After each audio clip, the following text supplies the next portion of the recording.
Silakan duduk Bapak Ibu, Shalom. Kayaknya bisa lebih semangat lagi, Shalom. Luar biasa. Bagaimana dangdutannya tadi Bapak Ibu? Mantap ya. Tadi saya sampai bingung ya, ini Studio 5 RCTI atau ini GBI Wisma KR ya gitu ya. Pakai asik-asik jos lagi Bu Esther ya. Luar biasa, thank you buat tim pujian penyembahan, semua yang ada luar biasa hari ini. Bapak Ibu, hari ini kurang lebih 35 menit ke depan kita akan sama-sama sharing tentang firman Tuhan hari ini. Yang mau belajar sama-sama katakan Termasuk saya juga kita sama-sama belajar ya Bapak Ibu ya. Kalau bicara tentang bulan lalu gitu ya Bapak Ibu ya. Bulan lalu itu kan kita merayakan kebangkitan Tuhan Yesus. Betul ya? Masih ada yang ingat waktu bulan lalu saya sampaikan apa Bapak Ibu? Cerita tentang bagaimana Tuhan Yesus bangkit gitu ya. Kemudian apa yang pertama kali Tuhan Yesus lakukan setelah kebangkitannya, yaitu adalah bertemu dengan orang-orang yang dia kasihi, yaitu murid-muridnya sendiri, betul ya. Bertemunya benar-benar personal sekali. Kalau waktu kemarin saya banyak ngebahas tentang seorang yang namanya Petrus, bagaimana Yesus datang bangkit, walaupun Petrus orang yang waktu itu gitu ya udah menyangkal Yesus, bahkan dia tinggalkan Yesus, buktinya apa? Dia lari ke pekerjaannya yang lama, tapi Yesus tetap hampiri dia.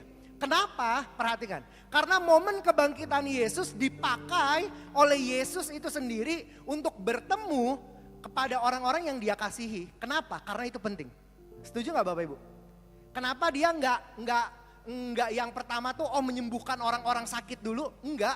Bukan itu yang lebih penting bagi Yesus. Karena menurut Yesus yang lebih penting adalah make sure murid-muridnya sebelum kenaikannya Tuhan Yesus, bahwa selama 40 hari itu Bapak Ibu, yang disampaikan semuanya penting. Setuju gak Bapak Ibu? Setuju ya?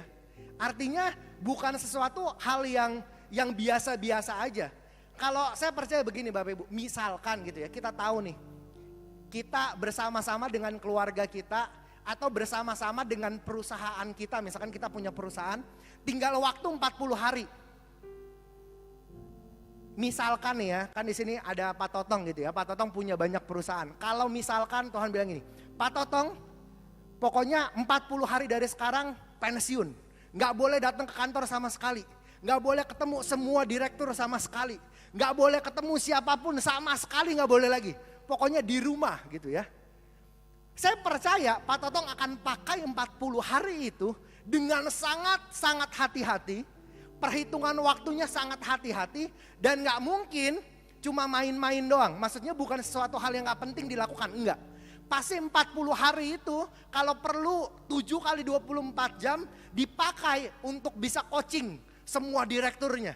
Nih gue tinggal 40 hari ini doang. Di hari yang sisa, gue tinggal 1 hari doang nih. Gue akan sampaikan sesuatu yang penting. Setuju gak Bapak Ibu? Setuju sama saya? Termasuk kita, misalkan kita tahu nih waktu kita tinggal 40 hari gitu ya. Pasti kita akan kasih pesan ke anak-anak kita. Kita akan kasih pesan ke istri kita. Kita akan kasih pesan ke orang-orang yang penting. Dengan pesan yang sangat penting. Iya dong, karena udah tahu nih waktunya. Tinggal sedikit gitu ya. Pasti gak mungkin bangun siang-siang nonton drama Korea sampai subuh, gak mungkin. Dipakai waktunya dengan sangat-sangat hati-hati Bapak Ibu. Setuju ya? Nah, apa sih yang salah satu Tuhan sampaikan gitu ya, Yesus sampaikan setelah kebangkitannya. Kita mau belajar sama-sama, saya juga masih belajar Bapak Ibu. Di Matius pasal yang ke-28, ayat yang ke-16 sampai yang ke-20. Saya percaya gak usah dibaca ayatnya, Bapak Ibu udah tahu. Matius 28, itu bicara tentang amanat agung. Ini pesan yang sangat-sangat penting Tuhan Yesus sampaikan untuk setiap murid-muridnya sebelum ditinggal naik ke surga. Artinya ini benar-benar pesan yang penting banget. Tadi kita udah sepakat ya. Kalau Tuhan pakai waktu demi waktu dari mulai kebangkitan sampai kenaikannya, itu artinya pesannya penting banget. Dia gak mau sampai murid-muridnya, katakan sama-sama saya murid Tuhan Yesus. Yesus gak mau murid-muridnya hilang kendali. Tuhan Yesus gak mau murid-muridnya hilang dari visi. Tuhan Yesus gak mau murid-muridnya tuh hilang, goalsnya hilang. No, Tuhan Yesus sampaikan di Matius 28 ayat 16 sampai yang ke-20. Multimedia, oke, udah muncul ya. Dikatakan perikopnya sangat jelas Bapak Ibu ya. Kalau Bapak Ibu yang pakai Alkitab ada perikopnya gitu ya. Dikatakan perintah untuk memberitakan Injil. Sama-sama katakan perintah. Bukan himbauan. Betul ya? Artinya harus dilakukan. Karena kalau perintah tidak dilakukan, setuju nggak sama-sama bahwa ada konsekuensinya? Kalau kita memimpin sebuah perusahaan atau kita punya tim di kantor atau kita punya toko gitu ya. Kalau ada peraturan dan kemudian kita perintahkan setiap orang untuk lakukan itu. Kalau nggak melakukan apa boleh? Pasti ada konsekuensinya. Betul ya Bapak Ibu ya. Perikopnya udah jelas bahwa perintah untuk memberitakan Injil. Di ayat yang ke-16 saya baca, Bapak Ibu boleh ikuti. Dan ke-11 murid itu berangkat ke Galilea, ke bukit yang telah ditunjukkan Yesus kepada mereka. Perhatikan ya, Yesus juga masih mengarahkan murid-muridnya untuk apa yang murid-muridnya lakukan sebelum Tuhan Yesus naik ke atas surga. Karena setelah itu yang memimpin secara langsung yaitu Roh Kudus, betul ya Bapak Ibu ya. Dan kemudian di ayat yang ke-17 jelas berkata seperti ini. Ketika melihat dia, Yesus, mereka menyembah Yesus. Tetapi beberapa orang ragu-ragu. Bayangin ya, 11 murid yang udah ikut 3 tahun lebih sama Yesus. Waktu ketemu Yesus gitu ya, waktu menyembah Yesus aja masih ragu-ragu. Saya berdoa setiap kita murid-murid Tuhan Yesus, hari-hari ini jangan ada yang ragu-ragu ya Bapak Ibu ya. Amin. Jangan sampai kita ragu-ragu nih. Walaupun di Alkitab juga catat, memang ada sih murid-murid Yesus yang mungkin gitu ya, ragu-ragu, imannya bingung, nggak tahu ini arahannya bener apa nggak bener, yang dilakukan ini sesuai atau nggak sesuai. Mungkin itu keraguan-raguan gitu ya. Saya berdoa setiap kita, semua jemaat di tempat ini, semua pengerja, tim pengembalaan yang ada, nggak ada yang ragu-ragu. Setuju? Amin. Di ayat yang ke-18 dikatakan seperti ini. Yesus mendekati mereka dan berkata, kepadaku telah diberikan segala kuasa di surga dan di bumi. Ayat yang ke-19 berkata dengan sangat jelas. Karena itu gitu ya. Pergilah, jadikanlah semua bangsa muridku dan baptislah mereka dalam nama Bapa dan Anak dan Roh Kudus. Dan ajarlah mereka melakukan segala sesuatu yang telah kuperintahkan kepadamu. Dan ketahuilah aku menyertai engkau senantiasa sampai kepada akhir zaman. Ini ayatnya udah ratusan kali pasti Bapak Ibu dengar. Dari saya belum lahir Bapak Ibu udah ibadah, mungkin Bapak Ibu udah dengar ayat ini, betul ya. Dan kemudian apa yang hari ini kita mau pelajari sama-sama Bapak Ibu. Dengan waktu yang terbatas, biar apa yang bisa kita pelajari dan bisa kita aplikasikan gitu ya. Yang pertama yang mungkin bisa dicatat, saya percaya Bapak Ibu. Untuk melakukan amanat agung itu butuh persiapan. Sama-sama katakan persiapan.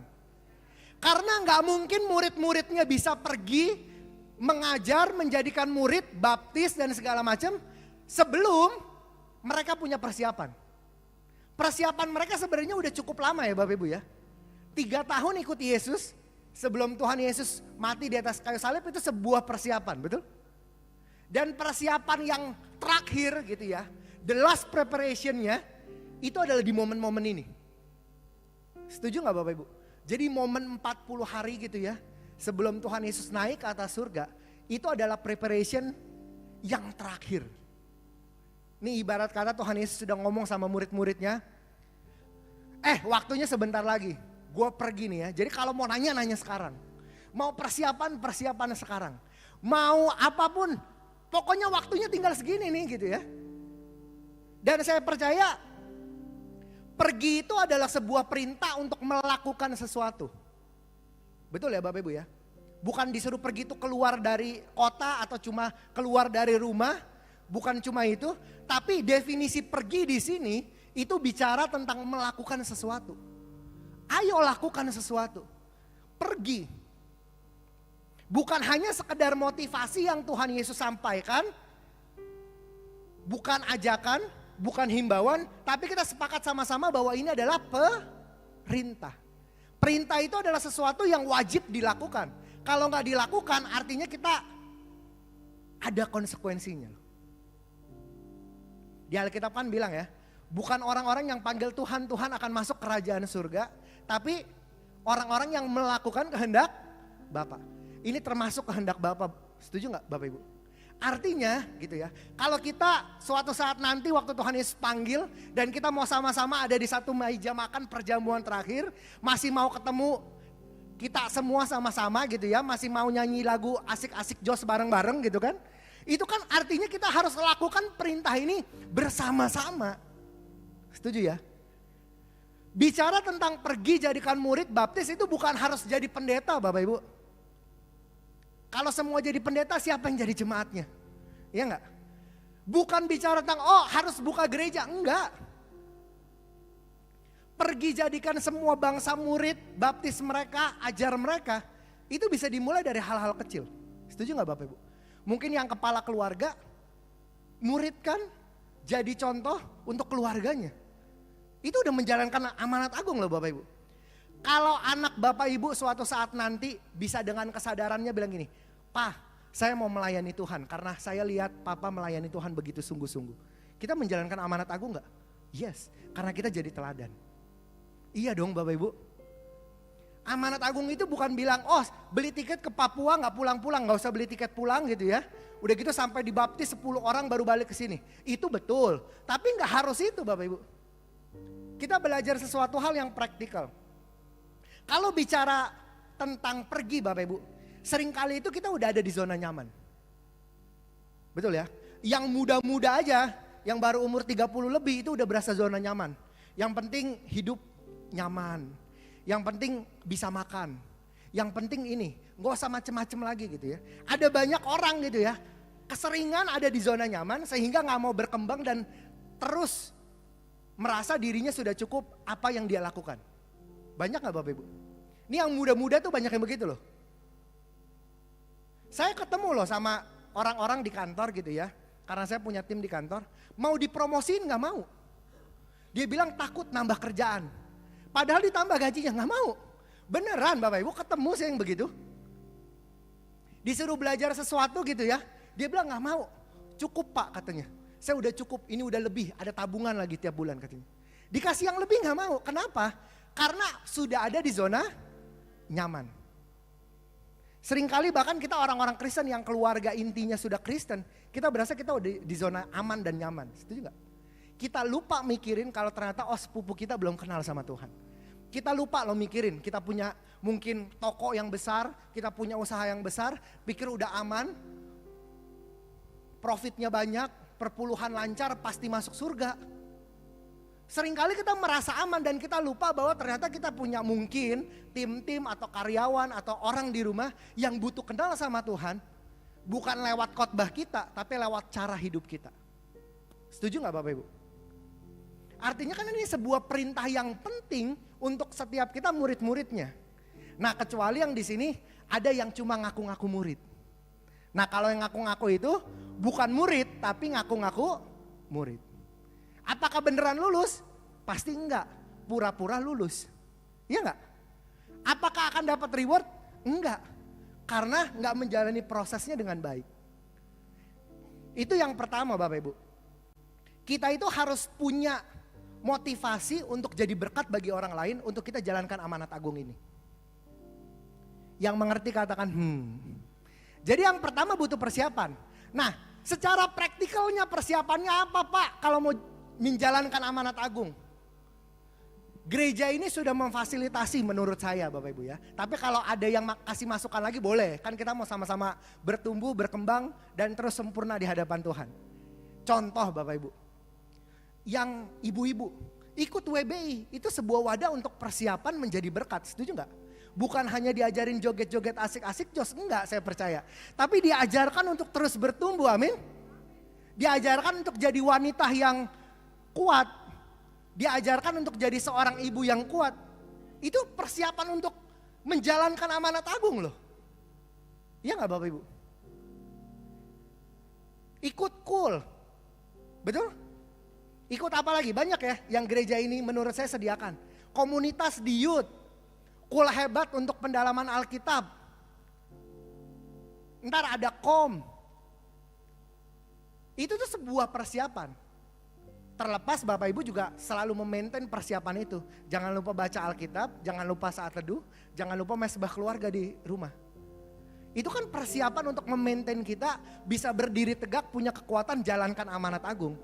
Tapi kalau misalkan persiapan-persiapan ini dilewatkan, saya percaya kita bukan keluar punya kaki yang kuat untuk jalankan amanat agung. Ntar pelan-pelan lemes. Makanya kita butuh persiapan. Yang mau dipersiapkan katakan yes. Nah berikutnya gitu ya Bapak Ibu ya. Tadi dikatakan bahwa di ayat yang ke-19, karena itu pergilah, jadikanlah semua bangsa murid. Saya percaya Bapak Ibu, tadi yang pertama persiapan, yang kedua itu pergilah. Setuju Bapak Ibu kalau kita tuh harus pergi. Pergi itu butuh effort nggak Bapak Ibu? Butuh usaha nggak? Butuh. Bapak Ibu pergi ke gereja ini pun itu butuh ongkos minimal. Kalau nggak pakai ongkos pun butuh effort, keluar keringat jalan kaki. Itu kan namanya usaha ya Bapak Ibu ya. Apalagi pergi untuk jadi berkat, saya percaya itu bukan suatu hal yang mudah. Butuh perjuangan. Waktu kita bilang kita mau pergi, artinya kan harus ada tekad untuk melangkah. Jangan cuma bilang, Pak saya mau pergi. Mau pergi itu gak ada apa-apanya Bapak Ibu. Waktu kita sudah melangkahkan kaki untuk jadi berkat, itu baru kita bisa bilang, oh kita sudah pergi. Kalau bilang, oh iya saya mau pergi, nih hari ini nih misalkan, siapa yang mau pergi? Saya mau pergi gitu ya. Tapi gak dilakukan, itu bukan melakukan kehendak Tuhan. Itu cuma sekedar absen tapi gak datang. Sama nanti berkatnya juga gitu, di absen sama Tuhan tapi gak dikasih. Setuju gak? Iya dong kalau tadi gini, siapa yang memberitakan Injil mau, itu kan absen.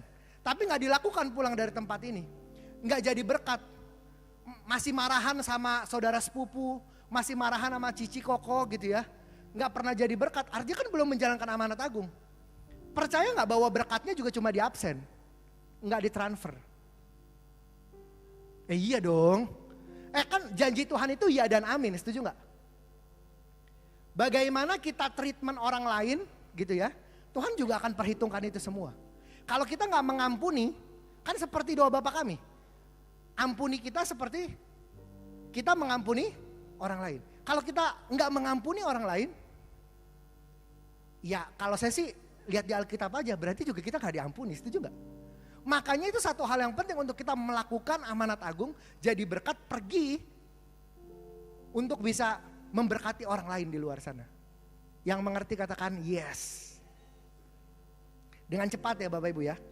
Yang ketiga, saya punya 4 poin. Yang ketiga, dikatakan seperti ini. Di ayat yang ke-20.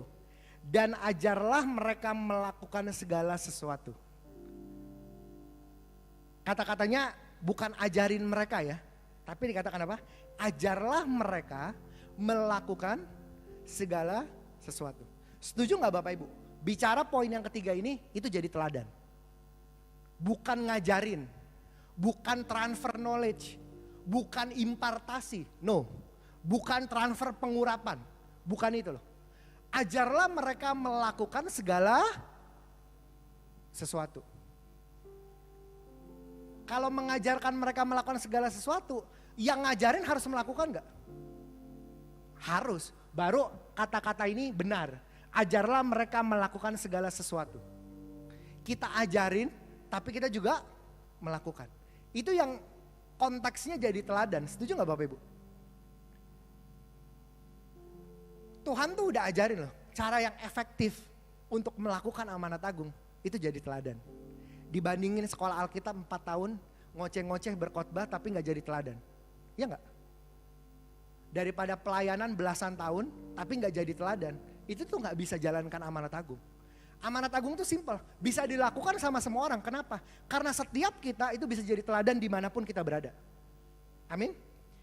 Enggak harus mungkin pelayanan di gereja, enggak. Tapi kita bisa jadi teladan di rumah. Seorang ayah gitu ya, jadi teladan buat anak-anaknya bagaimana mentreatment mamanya. Setuju gak Bapak Ibu? Kalau dia lihat, oh papa gua mentreatment mama tuh dengan sangat baik gitu ya. Dia kan punya rekaman bahwa oh begini loh cara mentreatment calon istri saya. Betul gak? Yang mami-mami juga bisa jadi teladan dong buat anak-anaknya. Yang anak juga bisa jadi teladan dong buat orang tuanya. Bukan artinya kalau anak muda gak bisa jadi teladan loh, salah. Pasti bisa. Nah, kita lakukan apa yang menjadi bagian kita. Waktu minggu lalu, siapa yang datang beribadah minggu lalu katakan, oh banyak ya.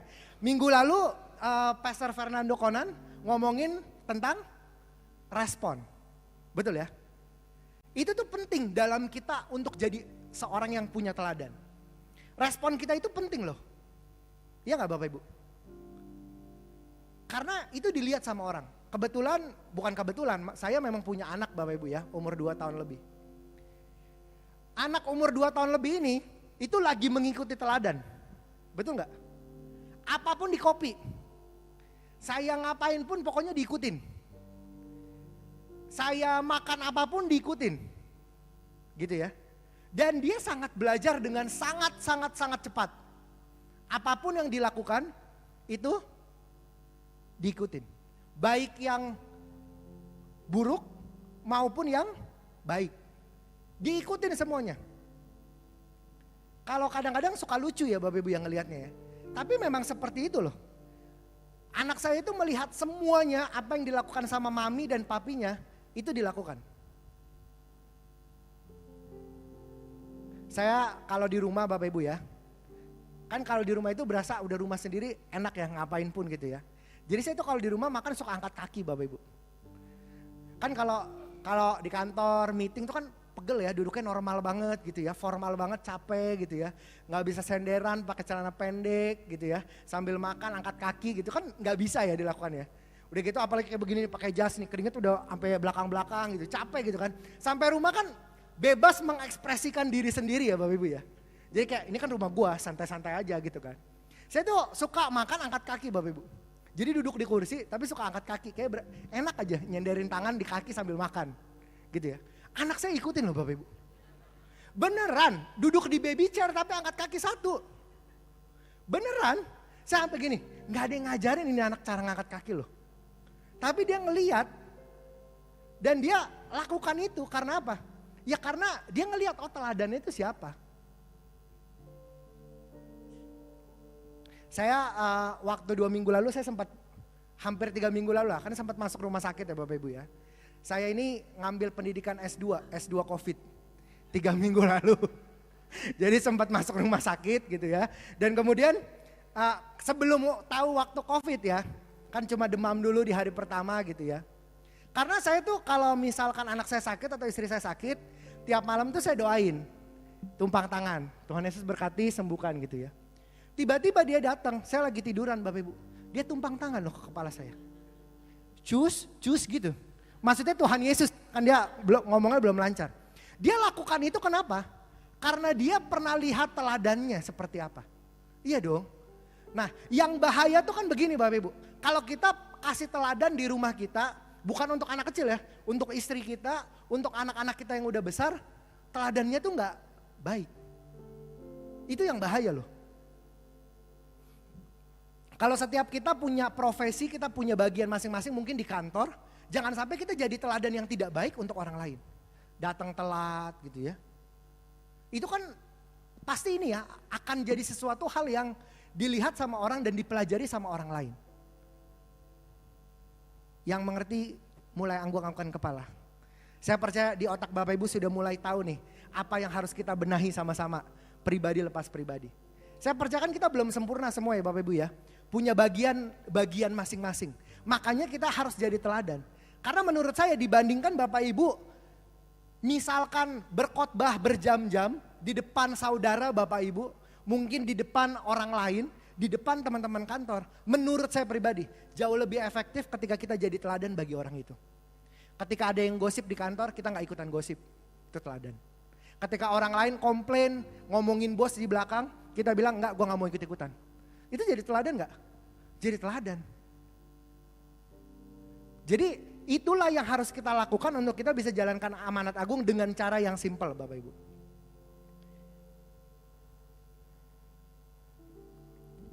Yang terakhir, sebelum kita masuk dalam perjamuan kudus. Saya percaya Bapak Ibu, statement terakhir yang ada di amanat agung gitu ya. Dan ketahuilah aku menyertai kamu senantiasa sampai kepada akhir zaman. Yang keempat saya cuma mau bilang sama Bapak Ibu begini. Ketika kita udah punya persiapan yang baik, ketika kita udah pergi, kita mulai melangkah, jadi teladan. Saya percaya gini, Tuhan tuh gak tinggalin kita loh. Iya dong, gak mungkin Tuhan tinggalin kita. Karena itu statement yang paling penting menurut saya dari amanat agung. Apapun yang kita lakukan, kemanapun kita melangkah, apapun yang kita persiapkan, bagaimanapun caranya kita jadi teladan buat orang lain. Bagaimana kita bisa jadi berkat untuk orang lain, Tuhan tuh selalu sertai kita. Ditutup dengan kalimat itu dan itu menurut saya penting banget. Tuhan menyertai kita senantiasa. Senantiasa itu tidak akan ada akhirnya dan tidak akan pernah berhenti. Itu senantiasa. Amin Bapak Ibu. Senantiasa itu artinya benar-benar tidak akan pernah ada akhirnya. Kalau Tuhan sertai kita, menurut saya kita gak perlu takut melangkah loh. 1 bulan lalu saya ada acara kantor di Solo Bapak Ibu ya. Kemudian di hari yang sama, itu adalah hari peresmian sebuah masjid yang besar di Solo, pemberian dari Sultan Arab Saudi. Tahu ya beritanya ya? Ya pokoknya itulah ya, ada peresmian itu. Jadi waktu saya pergi ke Solo, di hotel yang sama, saya nginep di Hotel Alila gitu ya, acaranya juga di Hotel Alila. Hotel yang sama ternyata dipakai sama rombongan wakil presiden. Gitu ya. Menurut Bapak Ibu, itu hotel jadi rame banget gak Bapak Ibu? Rame banget. Ramenya bukan sama orang yang nginep. Rame sama pas pampres. Betul gak? Lobbynya semua tuh dari mobil apapun ada. Saya udah gak tahu dah itu mobil apa ya.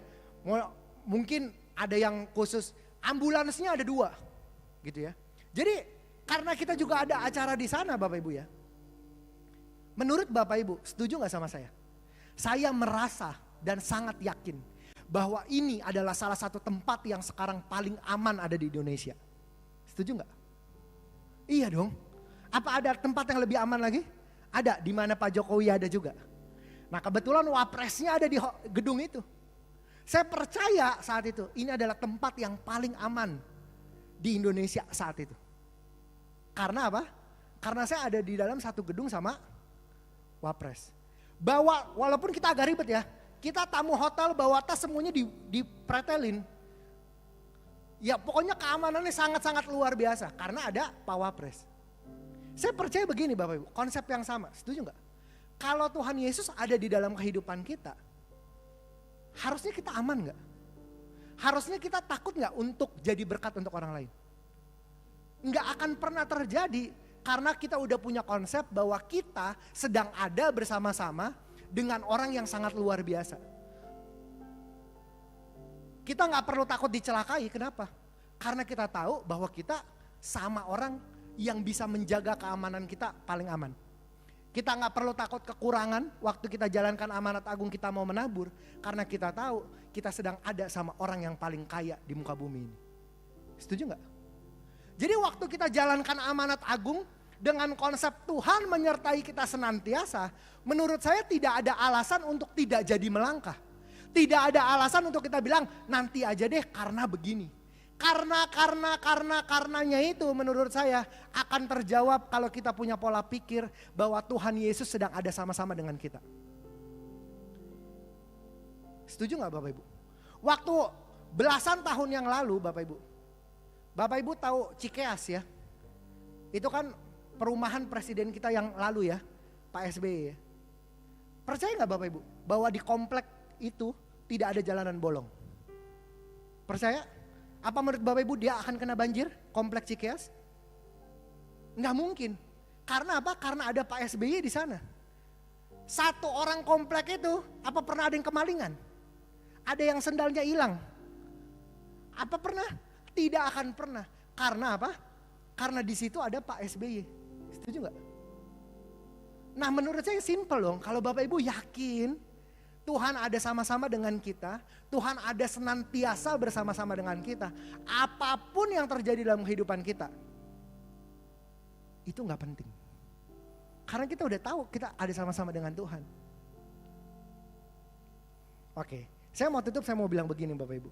Ini ngomongin amanat agung tadi udah beres ya poin-poinnya ya. Saya mau bilang, kenapa? Petrus, ini balik ke Petrus ya.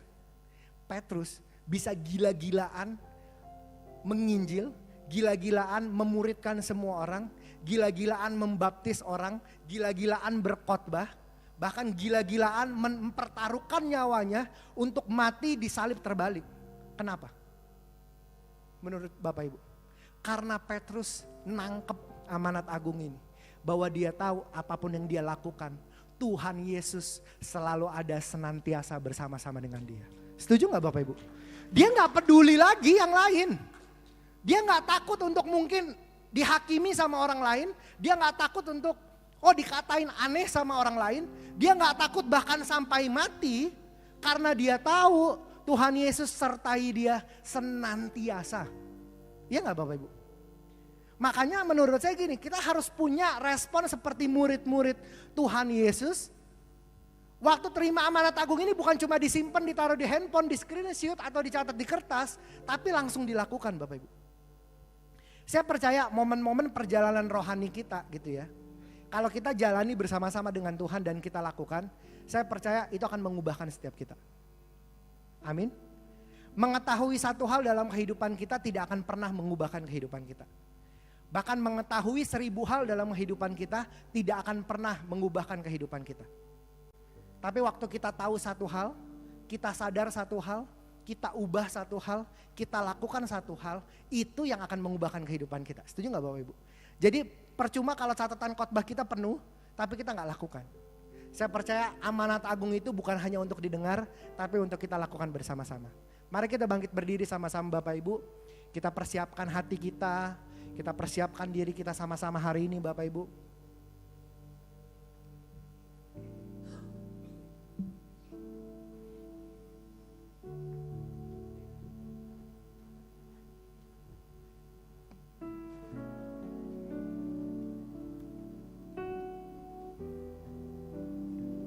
Mari kita pejamkan mata kita. Tuhan Yesus bicara untuk setiap kami ya Tuhan. Sebelum kami masuk perjamuan kudus ini, jamah kami, urapi kami ya Tuhan. Shikanaralaba syandaralaba.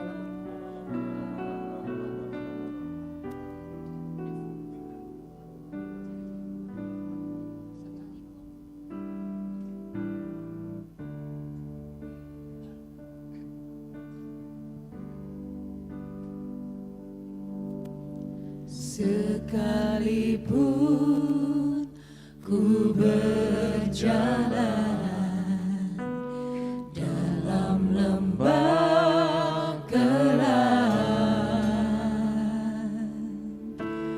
namun tangan-Mu selalu menopang hidupku.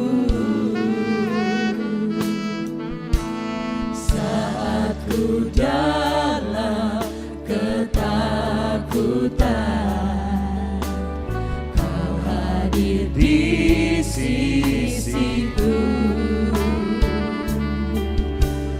Kau berkata, jangan takut, Kau beriku kemenangan. Katakan Kaulah Tuhan. Kaulah Tuhan yang berjanji, tak sekalipun Kau ingkari.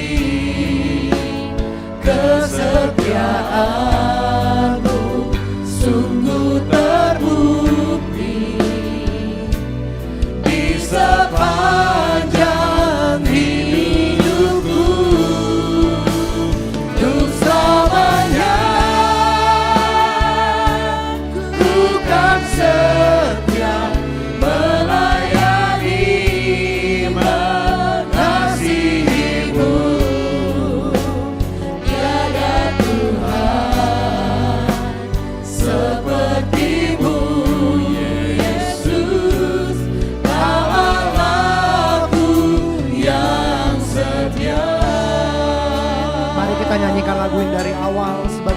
kita sama Tuhan.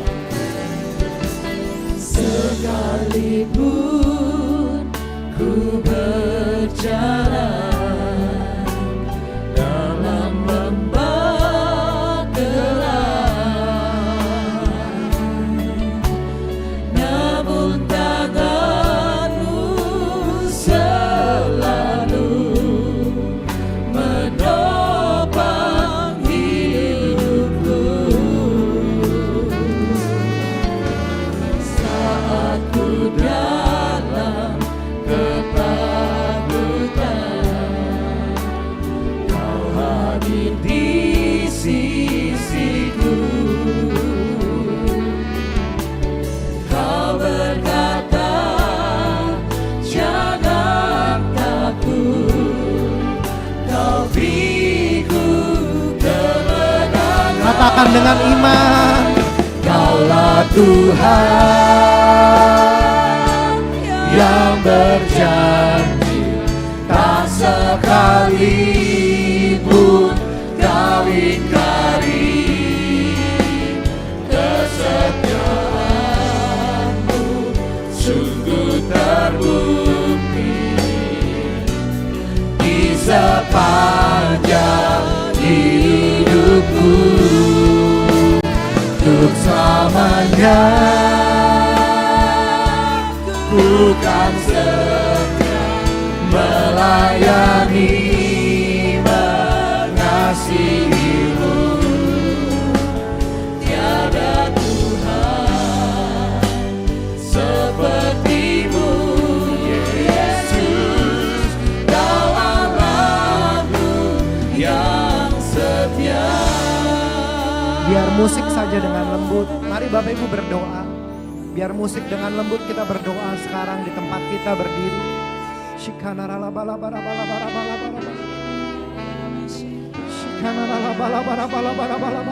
Tuhan bicara lepas pribadi ya Tuhan.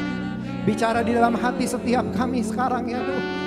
Anakmu laki-laki, anakmu perempuan, setiap kami semua di tempat ini ya Tuhan. Jamaah kami ya Tuhan. Jamaah kami ya Tuhan. Hari ini mungkin Tuhan bertanya dengan setiap kita di tempat ini. Anakku, apa engkau mau menjalankan amanat agung ini? Sebuah pesan yang penting dari Tuhan. Apakah kita mau jalankan ini Bapak Ibu? Apa kita mau jadi teladan buat orang lain? Apa kita masih mau melayani Tuhan sampai akhir hidup kita? Melayani bukan hanya di gereja, no. Melayani keluarga kita. Jadi seorang ayah yang memberi teladan.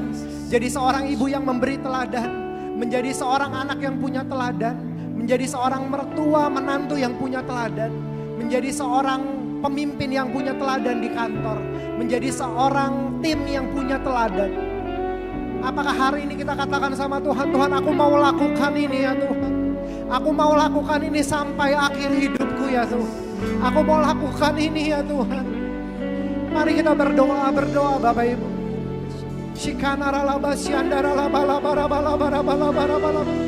Tuhan jamah kami.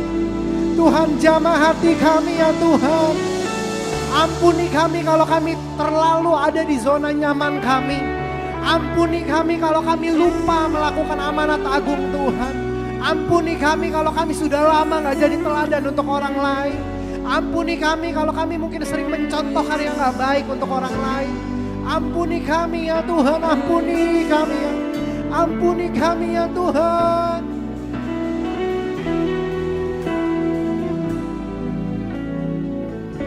Katakan dengan lembut, Kaulah Tuhan. Kaulah Tuhan yang berjanji, tak sekalipun Kau ingkari. Kesetiaan-Mu sungguh terbukti di sepanjang hidupku. Ini isi hati kami Tuhan. Untuk selamanya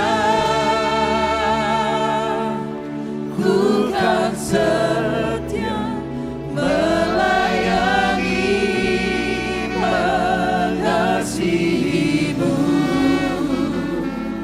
Tiada Tuhan sepertimu, Yesus. Kau Allahku yang setia. Saya undang untuk para pelayan perjamuan kudus maju ke depan.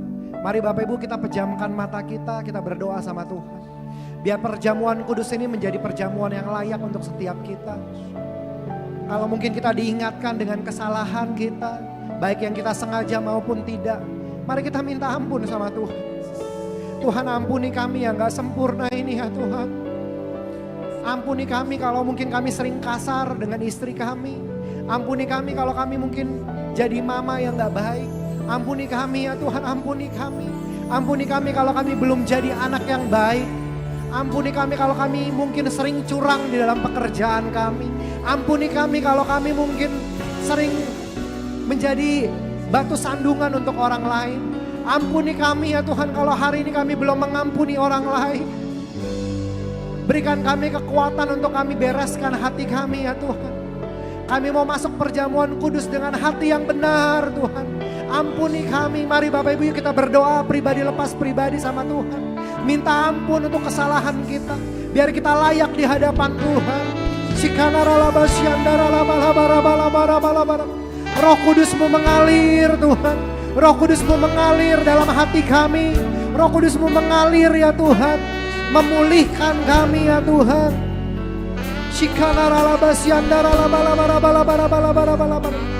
Mari kita layakkan kami ya Tuhan. Layakkan kami ya Tuhan.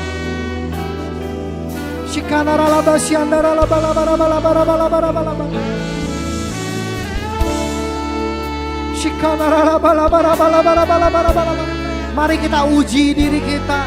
Kita introspeksi diri kita. Tuhan, kami mau perjamuan dengan hati yang benar Tuhan. Layakkan kami. Ampuni setiap kami ya Tuhan.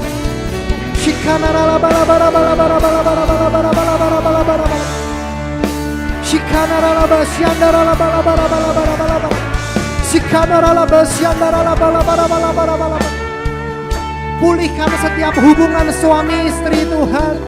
Pulihkan setiap hubungan antar keluarga. Pulihkan hati kami, sucikan hati kami ya Tuhan.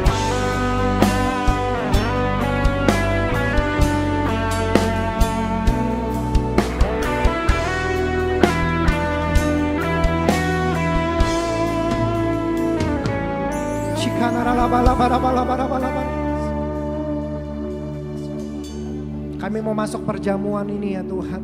Mari Bapak Ibu silakan duduk, perjamuan boleh dibagikan. Ya mari kita nyanyikan lagu ini dengan segenap hati kita dari awal.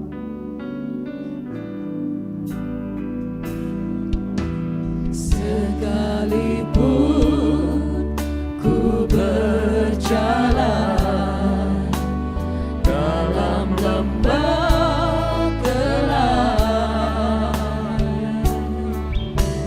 namun tangan-Mu selalu menopang hidupku.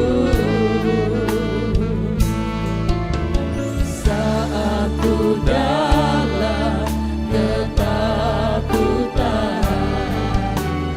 Kau hadir di sisiku. Kau berkata, jangan takut, Kau beriku kemenangan. Kaulah Tuhan. Kaulah Tuhan yang berjanji tak segan. Bapak Ibu yang belum mendapatkan boleh angkat tangan, biar para petugas bisa memberikan.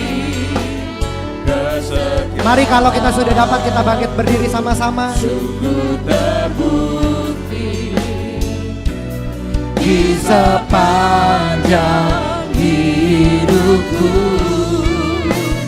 untuk selamanya.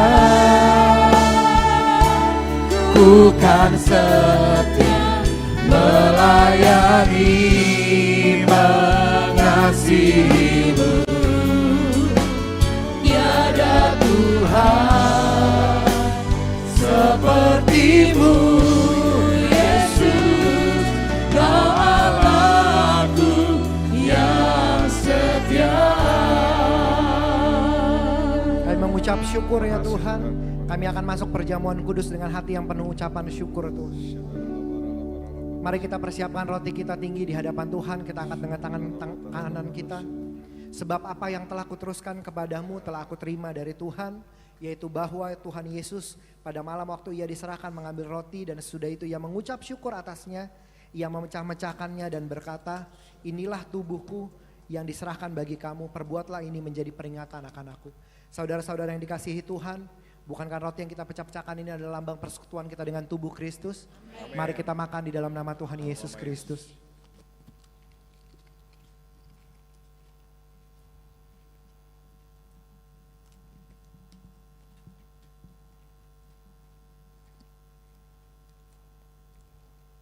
Terima kasih Tuhan. Mari kita angkat cawan kita tinggi di hadapan Tuhan. Demikian juga ia mengambil cawan sesudah makan lalu berkata, cawan ini adalah perjanjian baru yang dimateraikan oleh darahku. Perbuatlah ini setiap kali kamu meminumnya menjadi peringatan akan aku.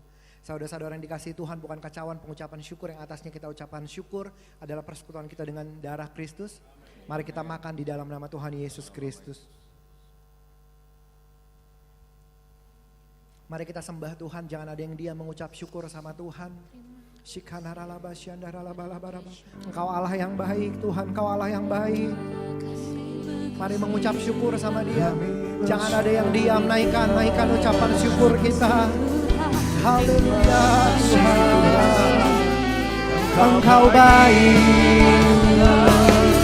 Kami bersyukur Tuhan. Engkau Allah yang baik. Engkau Allah yang dahsyat. Engkau ajaib Tuhan. Engkau perkasa. Haleluya Yesus.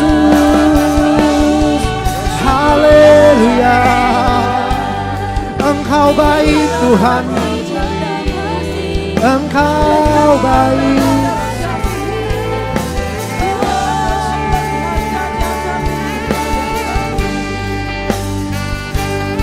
Angkat tangan katakan, terima kasih Yesusku, terima kasih Yesusku.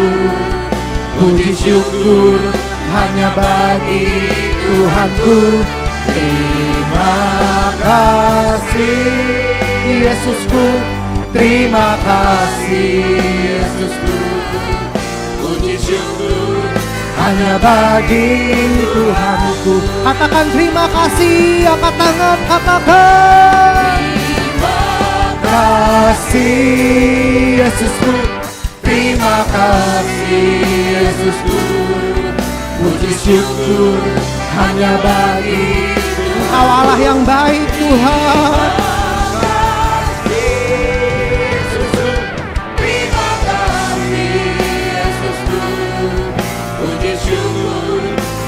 Bagi Tuhanku, puji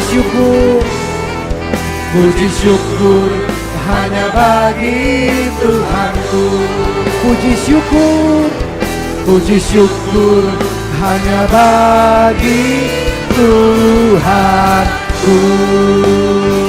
Mari berikan kemuliaan buat Tuhan.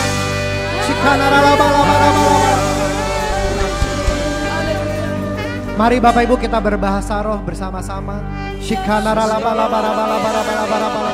Kami percaya perjamuan ini mendatangkan berkat bagi setiap kami. Kami percaya ya Tuhan, perjamuan ini menguatkan yang lemah, menyembuhkan yang sakit, memberikan pertolongan bagi yang membutuhkan. Kami percaya iman kami semakin bangkit. Kami percaya kami semakin diberkati oleh Tuhan. Kami percaya keluarga kami diselamatkan. Mari kita berbahasa roh yang bisa. Biar pengurapan Tuhan turun. Pengurapan Tuhan turun dalam nama Yesus.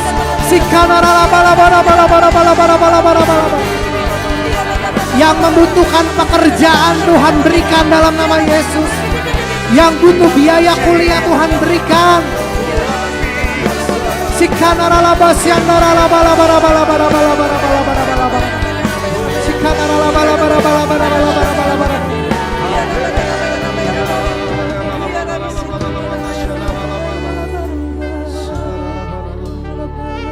Kami percaya perjamuan yang kudus ini mendatangkan berkat bagi setiap kami. Kami berdoa untuk setiap pintu-pintu yang tertutup, biar Tuhan Yesus bukakan di dalam nama Tuhan Yesus Kristus. Setiap pergumulan demi pergumulan, Tuhan Yesus berikan kekuatan yang baru. Setiap persoalan demi persoalan, Tuhan berikan hikmat yang baru. Tuhan berkati usaha kami, berkati pekerjaan kami, berkati pelayanan kami, berkati kondisi kesehatan kami, anak, istri, suami, menantu, mertua setiap kami. Tuhan Yesus berkati. Terima kasih ya Tuhan, terima kasih ya Bapa. Kami bersyukur Engkau boleh izinkan kami sehidangan dengan Tuhan. Bicara terus sepanjang seminggu ke depan, bahkan seluruh kehidupan kami. Tuhan Yesus berkati kami ya Tuhan. Kami bangga kami punya Allah yang besar. Kami bangga kami punya Allah yang mengasihi kami. Di dalam nama Tuhan Yesus Kristus kami berdoa dan kami sudah diberkati oleh firman Tuhan. Mari kita semua sama-sama katakan amin. Silakan duduk Bapak Ibu, Tuhan Yesus memberkati.